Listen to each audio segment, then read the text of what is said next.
પંચમહાલના ગોધરા શહેરના SC ST OBC minority એકતા મંચ દ્વારા અધિક કલેક્ટરને આવેદનપત્ર આપવામાં આવ્યું હતું। એકતા મંચ દ્વારા ગોદાવરી ધામના રામગીરી મહારાજ સામે વિવાદિત ટિપ્પણી બદલ ગુનો દાખલ કરવા માંગ કરવામાં આવી છે। સાથે સાથે કોલકાતામાં બનેલી દુષ્કર્મ અને હત્યાની ઘટનાને લઈને વખોડી દોષિતો સામે સખત કાર્યવાહી કરવા રજૂઆત કરવામાં આવી હતી।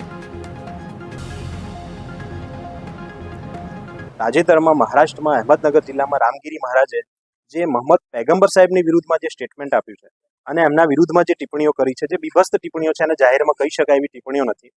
અને આ પ્રકારની ટિપ્પણીઓ કરીને સમગ્ર દેશના જે મુસ્લિમ સમાજના લોકો છે એમની લાગણી, ધાર્મિક લાગણી દુભાય એ પ્રકારની વાતો એમણે કરી છે। અને આવી વાતો જ્યારે ચૂંટણી નજીકમાં આવે છે ત્યારે એમણે ખાસ કરીને કરી છે, ત્યારે એ ઇલેક્શનમાં આનો લાભ લેવા માંગતા હોય એવું અમને બધાને લાગી રહ્યું છે। અને જ્યારે ચૂંટણી આવે છે ત્યારે આ પ્રકારના લોકો પાસે માત્ર આ હિન્દુ મુસ્લિમનું જ કાર્ડ બચ્યું છે, એ સિવાય કોઈ કાર્ડ નથી।